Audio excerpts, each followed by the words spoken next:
Good evening, ladies and gentlemen. Welcome back. I hope you enjoyed yourself at the mansion and had a wonderful time out there. How was it? Yes. So we've had an extraordinary 24 hours since our time at the State Department together, looking at the state of the world and democracy, and we looked at the long view of American history this morning. Some incredible conversations. I really enjoy all the participation and the enthusiasm. And tonight, we've got a fantastic appetizer before our beautiful dinner that we're going to have after this. Two of the great leaders in America right now going to tackle some challenging subjects related to democracy and capitalism. I do have one note. We found a ring on the ground. If anybody needs it, let me know how much it's worth, and we can have a conversation. We're always looking for an opportunity here. So let's go ahead and have the voice of God. As you know, we don't do bios here. It's all in your book. You can read about these two incredible men. But I do want to say a personal thank you to Ken Griffin and David Rubenstein for taking time out of your extremely busy schedules to be with us tonight in Mount Vernon. So let's welcome the boys up to the stage here, and let's have a good conversation. Thank you. Ladies and gentlemen, please welcome David Rubenstein and Kenneth Griffin.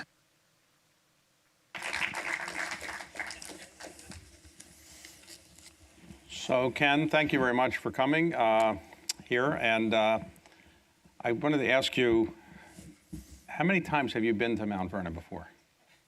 So this is my first time here. Okay. And David, thank you for bringing me here today. So do you have it, as a boy, you probably read about Mount Vernon, and now that you're here, did it look much different than you thought, or? The problem is, as a boy, is now a long, long time ago. Okay. Turned 55 a few days ago, and I'd like to be back in those days of being a boy again. Okay. So when you grew up in Florida, and you have a strong bent towards capitalism, you're obviously one of the country's leading capitalists and investors. Where did you get this from? Was it something you were ingrained in by your parents, or was it something somebody taught you in school that you really believe in capitalism? Where did you get this kind of strong belief in the value of capitalism? So I think it's important to appreciate, I've always been actually interested in government. And at Harvard, I studied economics and government because I was just so in awe of what this country represents. And part of the story of our country is the fact that we embrace a free market. And free markets allow people to pursue their dreams. And my grandparents pursued their dreams. My grandmother grew up with no running water. My grandfather had not much more. And they literally lived that American dream. They started a small business with the money that my great-grandmother had made from selling chicken eggs. And that small business, when my grandfather passed away early in life, was the nest egg that my grandmother used to put all 5 grandkids through college. So I've seen the American dream play out very, very personally in my family. And capitalism is a part of the American dream. So for those who aren't familiar with your background, you grew up in Florida, and obviously you must have done reasonably well in school. You got into Harvard, right? So were you... Well, back then, Florida was the diversity box. Okay. So famously, when you were at Harvard, you were trading securities. Most people at Harvard are protesting something or another or doing something, but you were trading securities, and the legend is that you had to get special permission to get a wire, because people may not remember this, but in those days, you couldn't get direct quotes on your cell phone because there were no cell phones. So tell us a story, if you can, how you got interested in trading and how you had to do something at Harvard that enabled you to actually trade securities. So I was in college, and there was an article in Forbes about how Home Shopping Network was overpriced. And I bought 2 put contracts on Home Shopping Network, and a put pays off if the stock goes down. It's like being short the stock, but with finite risk. And sometimes we are lucky in life. And the stock cratered shortly after I bought these puts. I made something like $2,000, which in college, okay, that's all the money in the world. But to give a condensed story, I became very interested in the pricing of options and derivatives. and started a small partnership in college with a group of friends to trade a portfolio of derivatives. And to do so, I needed to access real-time prices. And before the dawn of the internet, and my son, who's 15, is like, Dad, like, you were alive before the internet existed. One of the ways that you got real-time prices was actually by satellite. And Harvard did not want students to run businesses out of their dorms back in the 80s. They were worried about their tax status. They took an extraordinarily conservative position, which I now understand better. But at the time, young in college, idealistic, the building supervisor gave me permission to put a satellite dish on top of the dorm. And I threw the cable through a window on the 5th story, ran down the hall, down an elevator shaft, and into my room. And that's how I got a hold of real-time prices to trade from my college dorm room. Well, whoever allowed you to do that should get an award, because you've given Harvard $500 million since then, at least, right? So I think that Gene is very fondly thought of by the administration to this day. So recently, or maybe about a year or so ago, there was an auction of the U.S. Constitution, a rare copy, one of the early printings of the U.S. Constitution. And at the time, there was some publicity about people who were, I guess, cryptocurrency people who were saying they were going to buy this. And ultimately, you prevailed. What made you want to buy the Constitution? You're one of the greatest art collectors in the United States. You have an incredible collection, but I hadn't known you as a document collector. So why did you decide to buy that document, and what are you doing with it now? So first of all, I think all of you know that David is actually one of the greatest collectors of American historical documents. Well, but not anymore. I mean, so I was afraid that now the people who see in the art world, if you buy a painting for $100 million, it's not that unusual. In the document world, it's very unusual. So I was afraid that the art collector world would show up in the document collecting world and make it impossible to buy things anymore. But you told me once, I think, that you weren't going to buy that many documents. At least maybe I heard you say that. Maybe I wanted you to hear say that. But what propelled you to buy that Well, I mean, first of all, I document? think David owns most of the great documents. So unless you're looking to sell your collection to me. So the Constitution, going back to my youth, I was always fascinated by American government. And the admiration I have for the draftsmen of the Constitution, and the fact that we came together to create such a remarkable form of government is one of the greatest accomplishments of mankind, because from that foundation, we built this great nation. And when it came up for sale, I remember going to Sotheby's, and I've been to Sotheby's many times, and usually I like that, I want that, I'll pursue that, or I won't pursue that. It's about the only time in my life I said, I'm going to buy this. And my only concern was that Jeffrey Bezos or Elon Musk said the same thing, because then they would buy it. But it was really a chance to own one of the most sacred documents in the history of our country, and a moment in the history of the world where mankind transcended all prior forms of government. Right. So where is that document now? So right now, this is sort of depressing. It's in a dark vault. Oh. And let me tell you why. It went from Sotheby's pretty much right to Crystal Bridges, where it was the cornerstone of an incredibly important show on the history of America, and was seen by hundreds of thousands of people. And it was a hugely successful show, and it brought into Crystal Bridges many people have never set foot into a museum. So I was so thrilled with that. But as you know, the nature of the printing used at that era means that you only want to expose the document to light so many days out of a certain period of time. And with the celebration of our country coming up soon, and it'll be Lent again for that moment, this is a time for the document to rest, and then it'll again be shared with a major institution here in America. So at the Constitutional Convention, the presiding officer was George Washington. So you ever thought that if George Washington hadn't presided, there wouldn't be a Constitution? At least some people say that. there's no way I'm not going to have him answer this question. So, David, what is your view on that? My view is that actually, I'm sure everybody here probably knows this, but George Washington was worried that the Articles of Confederation were not working. The Articles of Confederation required every state to agree on something. It had to be unanimous, and so they couldn't agree on many things, and there was no taxation ability, and there was no ability to raise an army. So he thought that the country was heading south.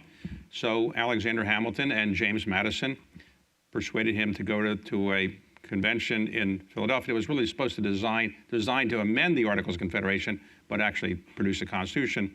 And he was clearly the only person who could preside and make people really listen to him. And he did preside, and I think when they were drafting the Constitution, they had him in mind as being the president. So many of the provisions there, like making the president commander-in-chief, were really tailored for him. And I think it was generally the view that without him, we wouldn't have had a Constitution, and without him, we wouldn't have had it ratified, because he provided some support for the Virginia ratification, other ratifications. So yeah, I think he was essential for it. But you probably agree with that, right? Absolutely. Right, okay. So talk about democracy. Recently, in the United States, there have been many people who think that our democracy is not working so well. Members of Congress can barely agree on passing a budget, let alone the bills necessary to keep the debt from defaulting. Does that worry you that our democracy is kind of faltering a bit? And so it's a great question. So number one is, I think it's fair to say that our founding fathers did not want government to be extraordinarily flexible, agile, and able to implement. There was a skepticism of the scope of government when we founded the United States of America, and government is almost by design intended to be plodding and slow moving. And I think there's actually a lot of strength to that. We don't get caught up in populist waves that sort of swing our country back and forth. Now, having said that, I mean, how many days have you woken up just depressed about the state of Washington over the last year or the last few years? Well, I think it looks pretty bad right now because the Democrats and Republicans don't seem to be able to feel that bipartisanship is a good thing. And it used to be that bipartisanship was valued, and if you were a good legislator, you were thought to be able to work with the other side. Now, if you work with the other side, you are often shunned by your own party. So there's some of that. There's always been some of that. I think it's certainly more accentuated today. I mean, I feel much better today than I did 3 weeks ago. Because? We actually have a Speaker of the House. We could actually enact legislation again. And there's some very important legislation that we need to enact as a country right here, right now. We need to support the Ukraine. We have to ensure that Putin cannot realize his dream of taking the Ukraine, because the next country to the west is a NATO country.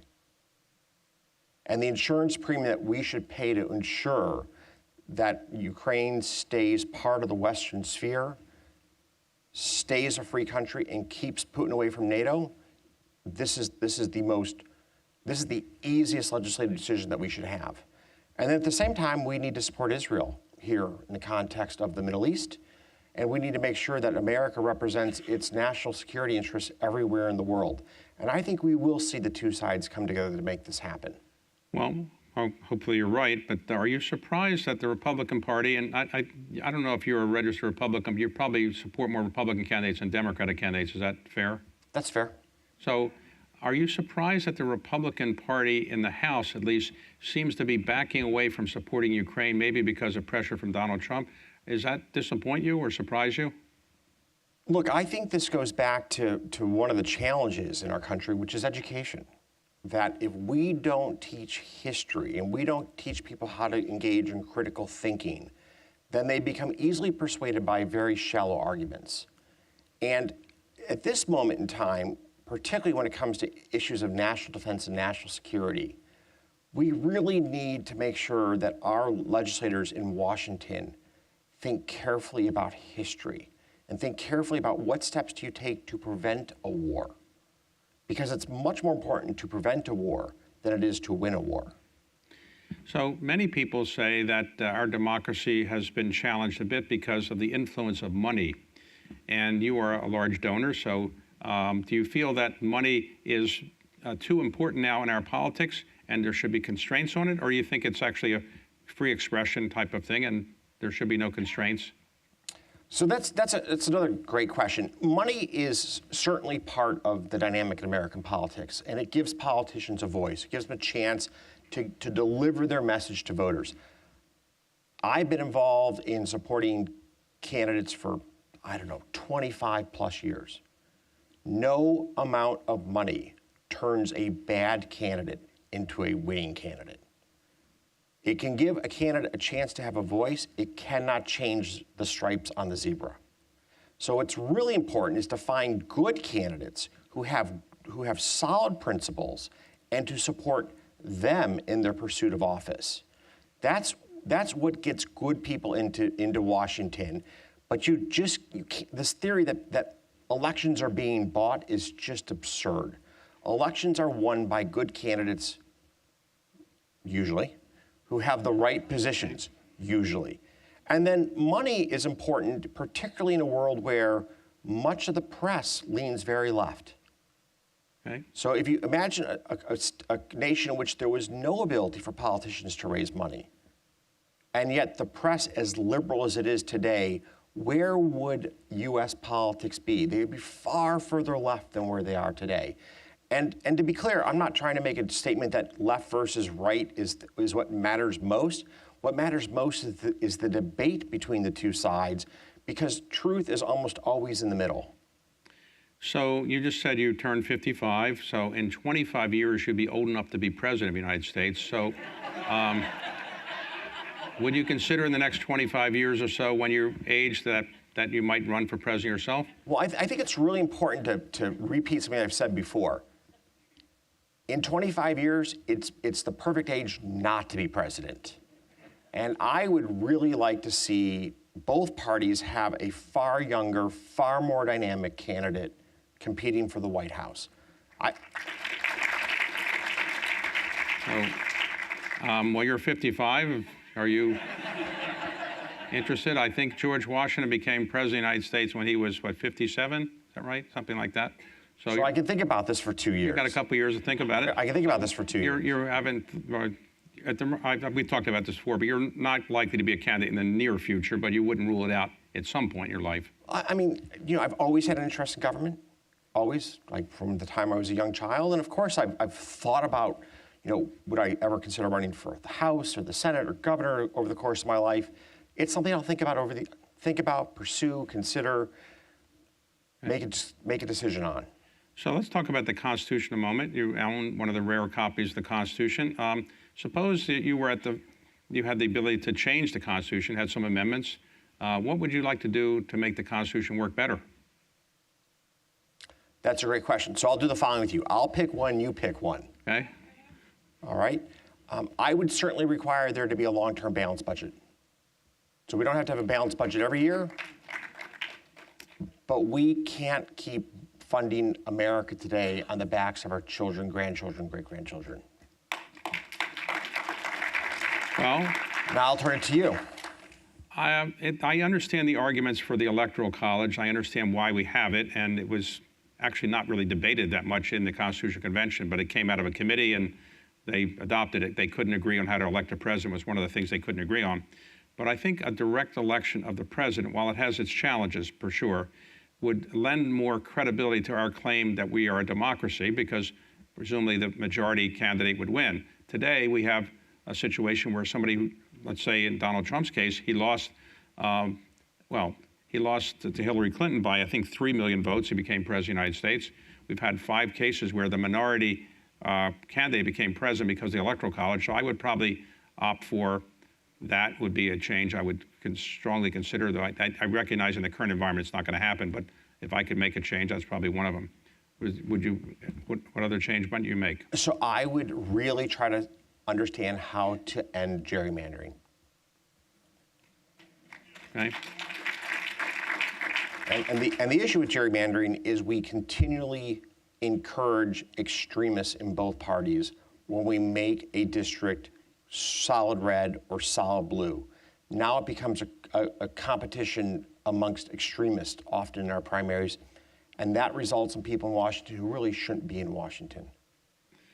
Yeah, it's a phenomenon I've talked about before, and just for those who may not have heard me say this, today members of Congress spend about 40 or 50% of their time raising money, and they raise money from the far left and the far right because there's nobody who gives money, or very few people give money to somebody who's down the center. And so that's why you often have Congress not being able to talk to each other, because the far left is funding some people on the left, and far right is funding people on the right. And the result is very little room in the middle. I wish we could find a way to avoid that, and gerrymandering is one of the ways that this current system fosters that problem. So actually, here's where I'm going to disagree with you. So I know a number of the largest donors on both sides. In fact, I had a chance to be with a group of some of the most significant Democratic donors recently on a debate around the direction of the Democratic Party, which was really fun for me to be in that room. But here's the big picture. The vast majority of the large donors I know are looking for people who are in the center. The media is infatuated with people who are in the extremes. They make better stories. It creates more clickbait. There's much more drama and personality. It's actually, I think it's easier to raise money if you're in the center. I think it's easier to win if you're part of the extreme. Well, let me give you my comment on that, would be that for people like you and large donors, for sure, that's kind of the perspective you have, something that's going to work. But when, for example, when there was the fight recently in Congress about who the speaker was going to be and getting rid of Speaker McCarthy, Matt Gaetz was sending out ads to his constituents or his fundraiser types for raising $5 and $10 million increments. And every half hour he was saying, I'm going to get rid of the speaker, I'm getting rid of the speaker, I'm standing up for you. But he's trying to raise $5 and $10 and $15 million donations. So people who are actually funding a lot of House members are actually relatively smaller donors than people who are funding presidential campaigns. Right, so he's seeking small dollar donations, $5, right. $10, $20. And it can add up to millions of dollars. And it's unfortunate, but there will always be people who'll be motivated by the extremists. I mean, that's just what it is. And the key is that those of us who care about our country have to fight to keep this country run by people who are in the center.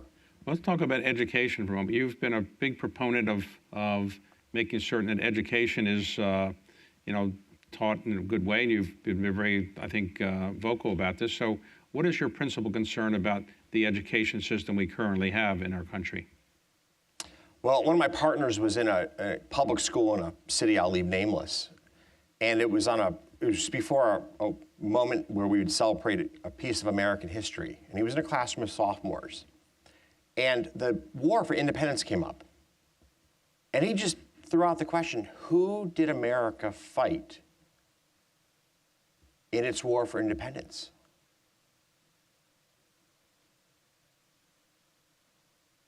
And one of the students raised their hand and said, Germany.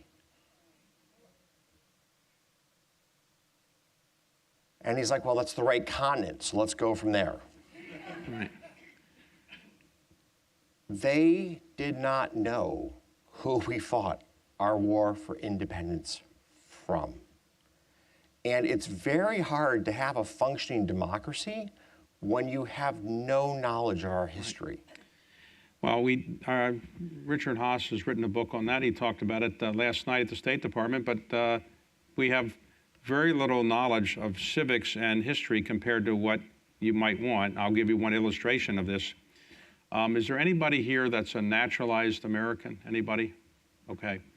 A naturalized American, to be a citizen in this country, the old days, you could just show up. There wasn't, in the early days of the country, you didn't need to have passports or visas or anything, but ultimately we passed immigration legislation and so forth. And the law that we have today essentially says if you're a resident for 5 years and you want to be a citizen, you have to take a test. And that test gives you 100 potential questions, which you study. The questions are things like, how many branches are there in the federal government? Who's the first president of the United States? Things like that. 91% of the people that take that test, 91%, pass it. So these are people came from elsewhere, and we have 50 million immigrants in this country. Not all of them are citizens, but of the people who've taken that test, 91% pass.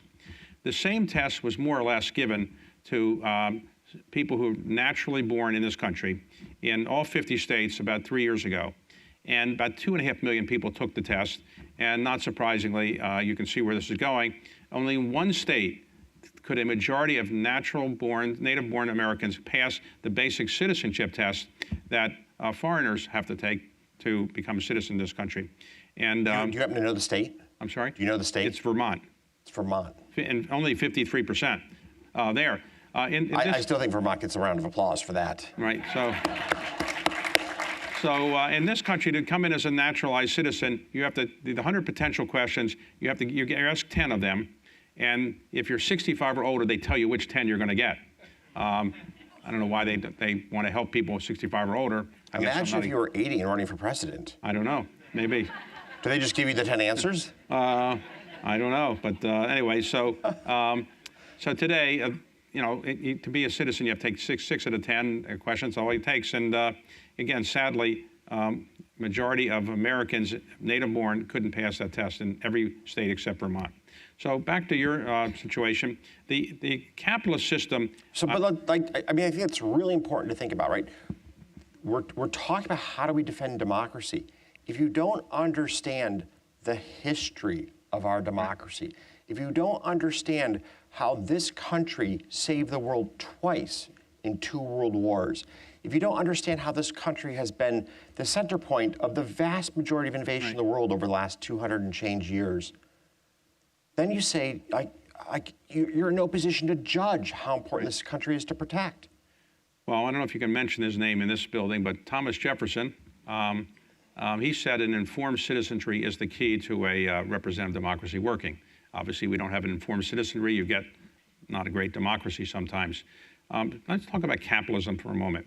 There are many people who think that capitalism today is geared towards making really few people very, very wealthy and a lot of people very, very poor, and is leaving people behind. And in some countries, this country, we are seen as not having as big enough social net compared to what they have in Europe. So how would you defend capitalism as being a good system for economic structure in a country when you see so many people left behind in a country like ours? Well, I mean, first of all, this goes back to understanding history.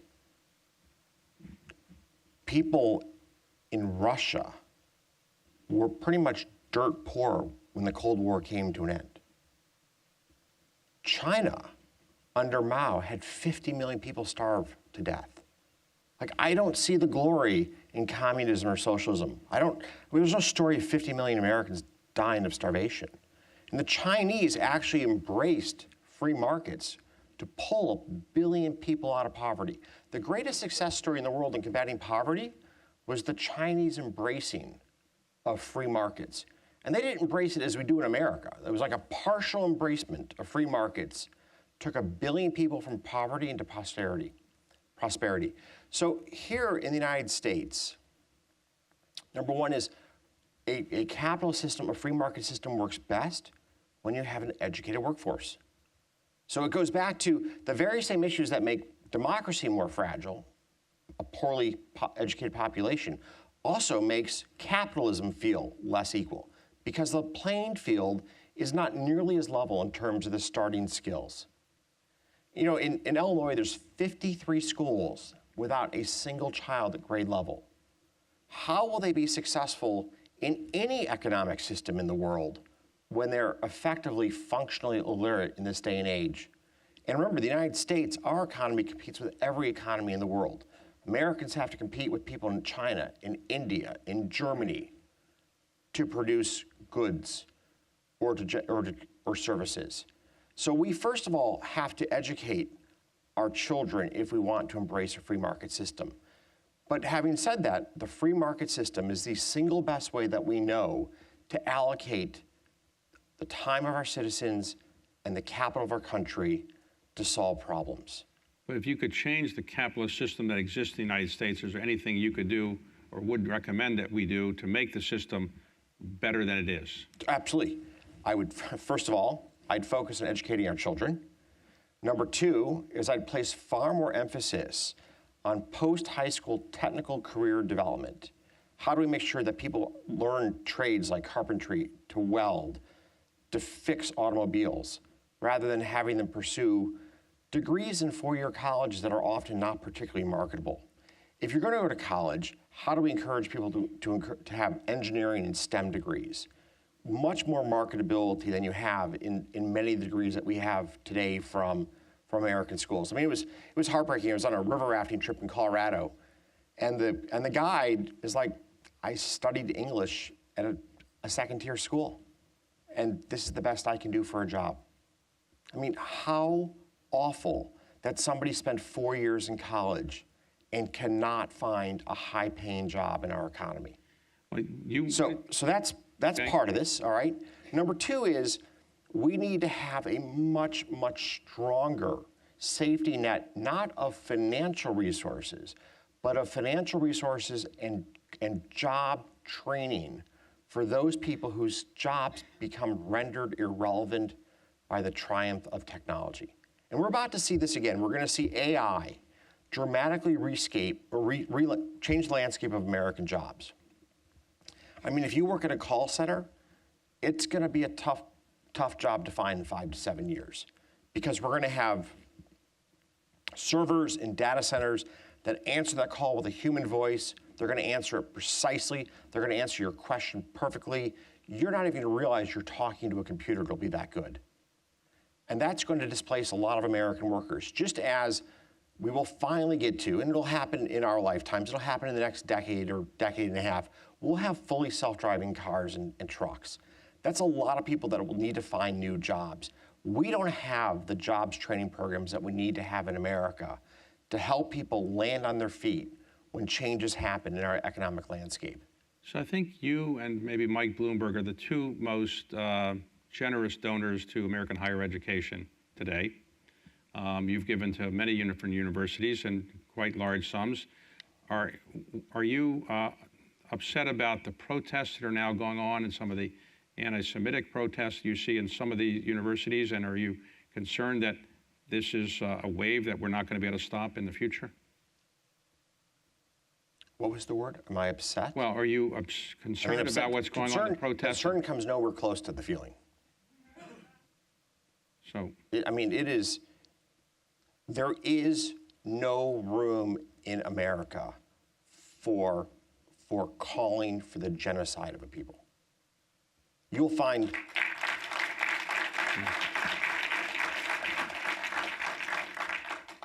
I am a huge proponent of free speech. And that creates some very difficult moral conundrums. But in our universities, you need not save a seat for a student who embraces anti-Semitism or the genocide of a people.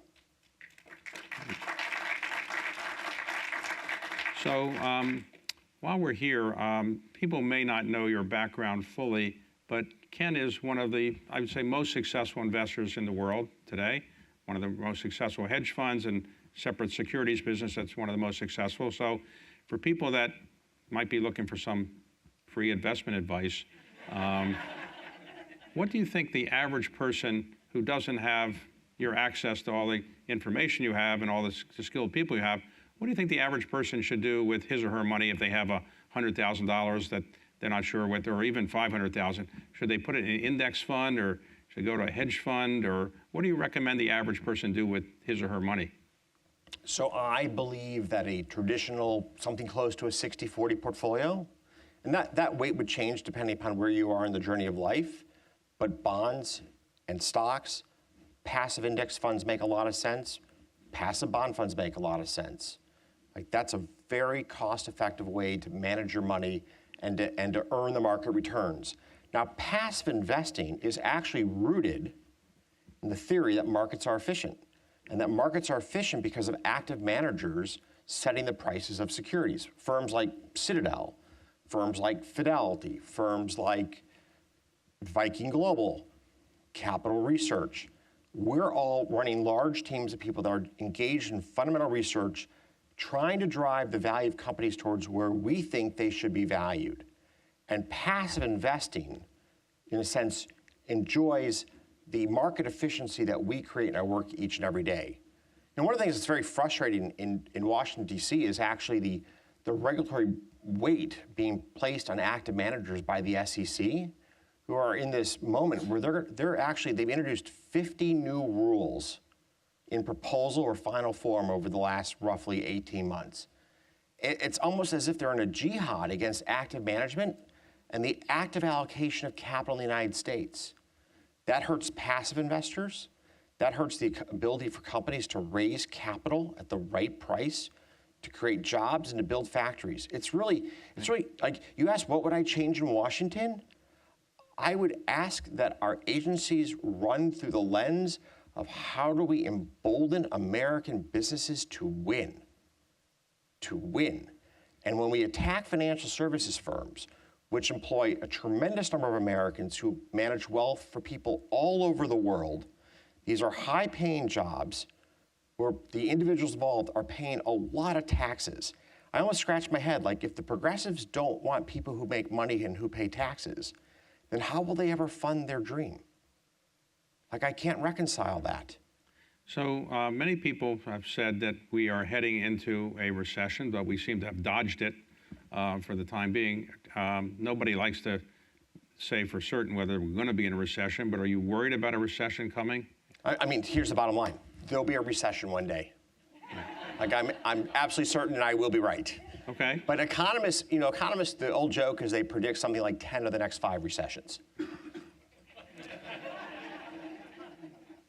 And right now, we do have this very interesting moment where we have inflation that's much higher than historical trends. It's being fueled by the profligate spending out of Washington. That spending is helping to push off the inevitable recession that will always happen in our economy.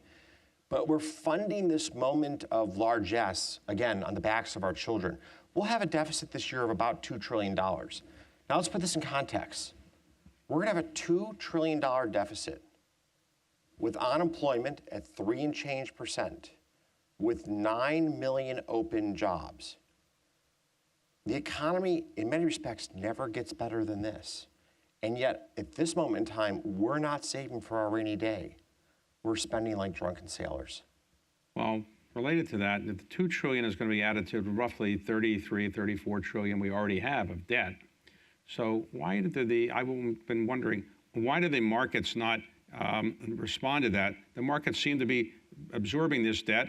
The dollar doesn't go down in value, and the markets seem to be not upset about all this debt. Why are the markets not so upset about all the debt we have?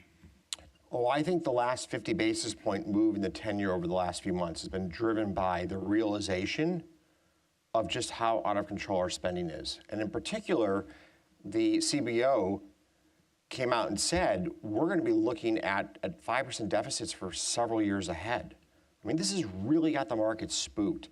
What we don't know is, as we start to saturate foreign demand for U.S. treasuries, how much higher will yields need to climb domestically to induce American pension plans and American households to shift their money, and this is a scary thought, from stocks to bonds. And as we shift from stocks to bonds, we're taking money out of the productive part of our economy, where we create factories, where we create jobs, and into, frankly, funding the spending of Washington. And if you think Washington's better at creating prosperity than the private sector, right, we need to go back to that basic conversation around education. Okay, so let's talk about for a moment the inflation that we have in the Federal Reserve.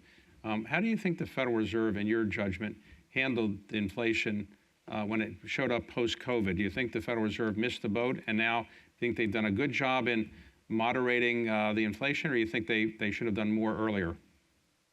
I mean, so here's the big problem.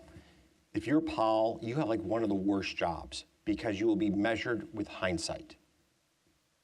Now, clearly with hindsight, they would have raised rates earlier and faster.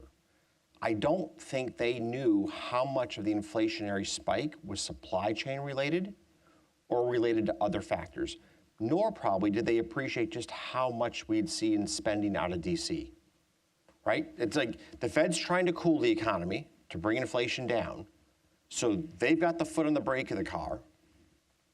And then our friends in the House and Senate and White House are spending money like crazy. They've got their foot on the gas. It's actually like this in a car, right? Where's that car go? If you're in an F1 car, you're doing circles down the racetrack. It's a nightmare. Like, that's a really tough place to be. And that's the challenge that Powell's had in running the Fed, is everything that they're trying to do, they're facing the ramifications of Washington spending more money and creating more legislation that drives up the cost for the American consumer. So in the presidential campaigns, you've been involved for over the years in helping some candidates with support.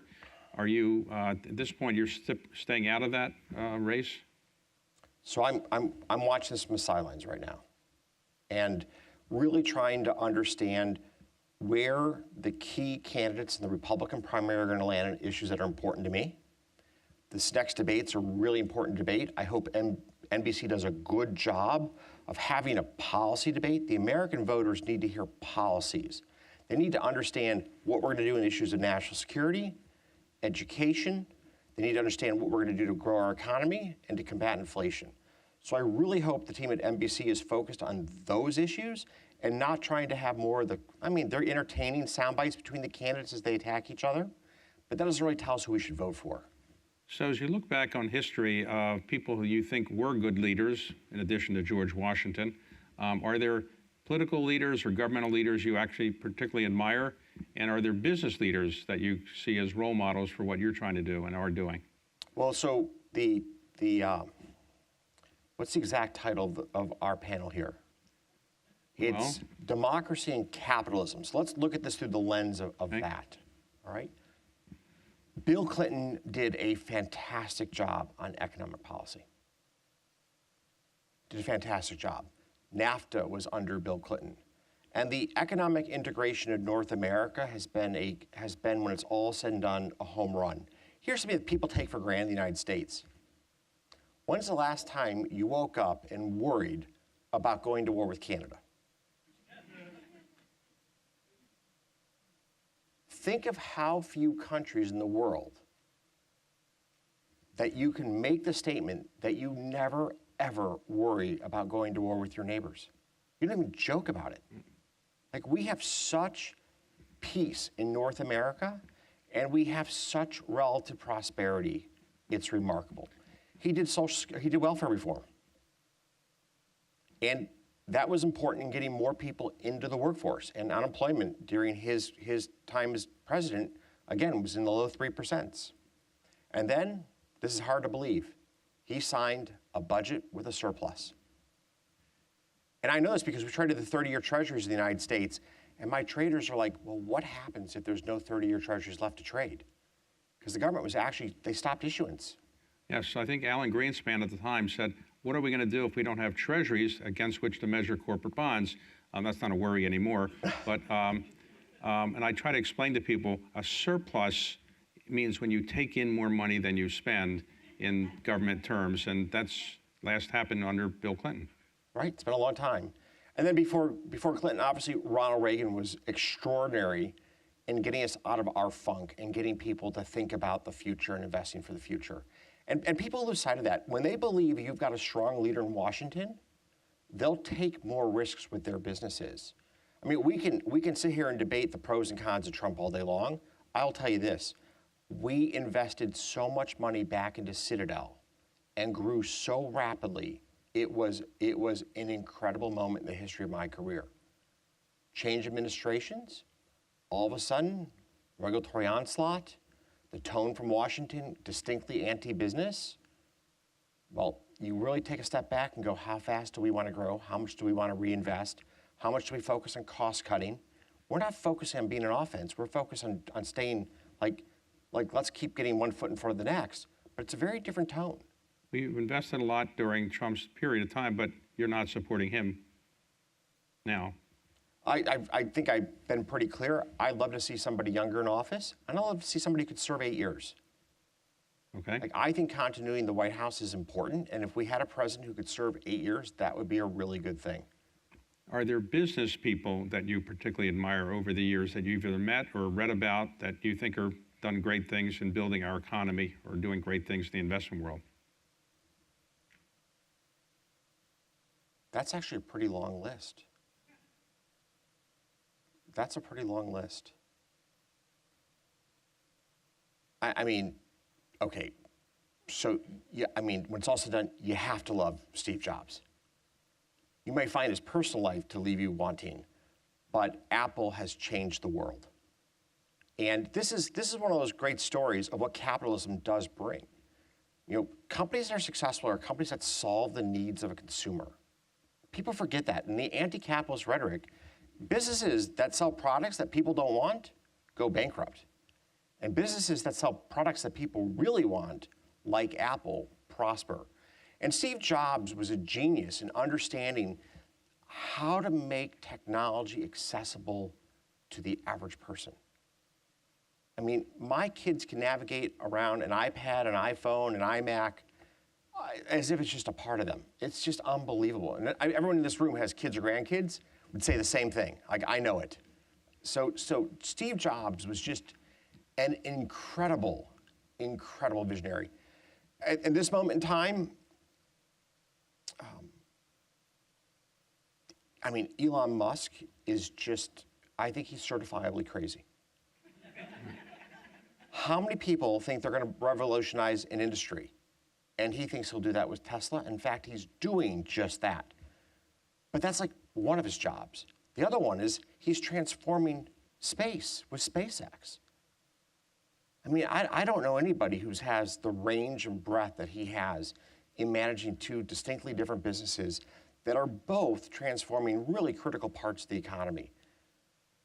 I mean, for people who live in rural America, Starlink's is game-changing. Access to ultra-high-speed internet access for children. This is an important way to help to sort of deal with the digital divide.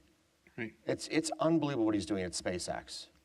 Let me ask you, recently, when you left Harvard, you moved to Chicago, and you built Citadel in Chicago, and you were, I guess, the most successful business person in Chicago, probably all of Illinois. And then about a year or two ago, you said, I'm done with Chicago, I'm moving to Florida, where you grew up. Was it because of the economics, the way that the government worked in Illinois, or was it crime, or what was the reason that you felt you should move your business to Florida? And did Florida have an economic system you're happier with? Well, I'm going to unpack that question just a little bit. All right. Okay. 30 years in Chicago, and those were 30 of the best years of my life.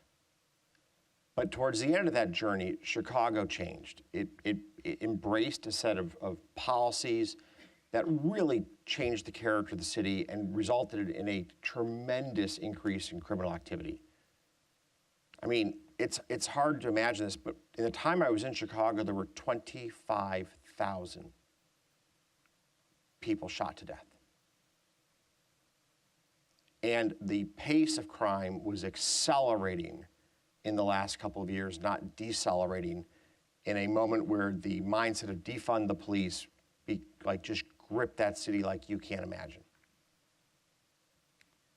And it's been really difficult to see a state that I called home torn apart by politics. When you have people who are in office who are more interested in their own, in this case, presidential aspirations with the governor, I'm not sure what aspirations with the former mayor, they were willing to pursue an agenda that was just devastating in our ability to retain talent in Chicago and to attract talent to Chicago.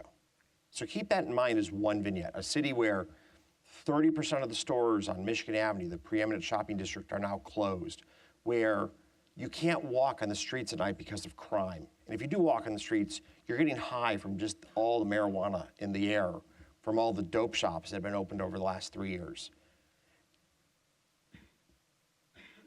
We had a number of our colleagues go to the Four Seasons in Palm Beach for the pandemic. We created our own bubble. We built a trading floor in 5 days. From that trading floor in the Four Seasons in Palm Beach, I know it sounds crazy, we could trade the entire US stock market. Like every share that traded in the United States, we could handle. We did it in 5 days. We had 200 people working 24 hours a day to build that trading floor. They shot rockets down the streets through the pipes to connects to the high-speed internet backbone that crisscrosses America. It was unbelievable. The people that went to Florida and lived there over the pandemic said, we don't want to come back to Chicago. And they were some of my most important people. And they said, we don't need to live in a city where there's anarchy. And that really is what pulled Citadel out of Chicago, was the fact that my top people had had enough. And so we have moved hundreds of people to Miami, a substantial number of people to our New York office, and we're moving forward. But it does highlight the importance of good government. You need to have good government to have your business community prosper. And I'll tell you what, the mayor of Miami-Dade, she's a Democrat, and she's a rock star. And the mayor of Miami, he's a Republican, and he is fantastic. And they work together to create a strong civic community, a strong business community, and a working, functional, pro-people government. So at the moment, you haven't decided who you're going to support for president, but presumably you'll support one of the candidates, I assume, don't you think? Well, I'm going to vote at some point in time. Right, okay. So, but do people call you every hour on the hour and say you should vote this person, you support this person, or how do you deal with all the presidential candidates that want your support? Look, I've had a chance to spend time with many of them, and there are those who probably won't win, but would be, I think, very, very, very good in the Oval Office. And there are those who may win, who I think have the talents to be really good in the Oval Office. I mean, Nikki Haley, for example, has the foreign policy experience that we need right now. And again, we'll see how her policy positions stake out over the course of the next debate and in the weeks ahead. How will she resonate with the American people? She's somebody I'm really paying attention to. There's a lot of strengths with her. So you have had the advantage of having your mother see your success. I always ask people what it's like to have your parents see your success. Your mother is obviously very proud of you. When she calls you and says, Ken, you should be doing this, or Ken, you should do that, what do you say? You say, I'm the most successful investor in the world, I don't have to listen to you, or what do you say? Wow, okay. I have 3 kids, 15, 12, and 11. Do you know what advice I get? You know what I get from mom most? Oh, sorry, 12 is now 13. So happy birthday. So 15, 13, 11. Mom calls to tell me how to be a better dad. And there's no way you're gonna fight with your mother at that moment in time. You're just gonna go, yes, Mom. And she has really great advice. She was incredibly committed to all 3 of her children. I'm so blessed that she was so involved in my life. And she's a great grandmother, and she's really just wonderful to talk to in dealing with the issues that go with having children. So a final question I'd like to ask you about is you obviously have embodied the American dream. From modest background, you've risen up to be one of the most successful business people and investors in the United States and the world. You obviously believe in the American dream. Why do you think so many other people today, particularly those born in the United States, don't seem to believe in the American dream as much as people who are immigrants coming here? And was the American dream something that you believed in such that it propelled you forward? Or do you not really think about the American dream when you were building your business? Oh, I mean, I'm 17-year-olds and at Harvard, right? You're at one of the greatest universities in the world. How do you not realize that you can go for any of your dreams with an education like a Harvard education? Right? Like my education was my on-ramp to the American dream. And it's part of the reason I'm so committed to education, both K through 12 and college, is how do we make that on-ramp as big as we possibly can for as many Americans as we possibly can. And the challenge is when that on-ramp has a bunch of potholes because you put the interests of the teachers union in front of the interests of the kids, you take away the ability to realize the American dream. And it's you would almost view where our education system has landed in America as a foreign country has taken over our government and is interested in turning us into their serfs. This isn't that capitalism is failing, it's that our political leaders are failing. It's that our voters are failing to force our political leaders to take on the issues that are endemic in our schools. I did a dinner in Chicago for a number of the top principals. There was no ask. There was just, we're just going to have a dinner to celebrate your commitment to education. There was no speaker. There was no agenda other than a nice meal and a toast of thanks. And when you were with those principals and you heard the struggles that the children and parents face in trying to educate their children in a school system dominated by union labor laws, you literally just wanted to cry. I mean, there was the group of kids who were in 8th grade at a middle school who wanted to take algebra in a very poor middle school, and the union rules prohibited the teaching of algebra in that school. And a parent would pick the kids up every day at 11 o'clock, I don't remember the exact time, and take them to a local high school, the kids, to get an education, wait for an hour and drive them back to the middle school. I mean, how utterly absurd is this as a reality in the United States? And people talk about China as a competitor. Let me be clear, they are one hell of a competitor. You know this, I know this, we both do business there. They educate an extraordinary number of really bright, driven people. We do need to compete with China, and we're going to do it by fixing our schools in K through 12. And I just hope we do it before it turns too late. I really do. Ken, thank you very much for thanks very much for coming here for your first visit to Mount Vernon, and thank you for being a role model for many investors and for many business people, and thanks for standing up for I would say freedom of expression, because you've been one of the biggest advocates for that. Thanks very much for coming. David, thank you so much.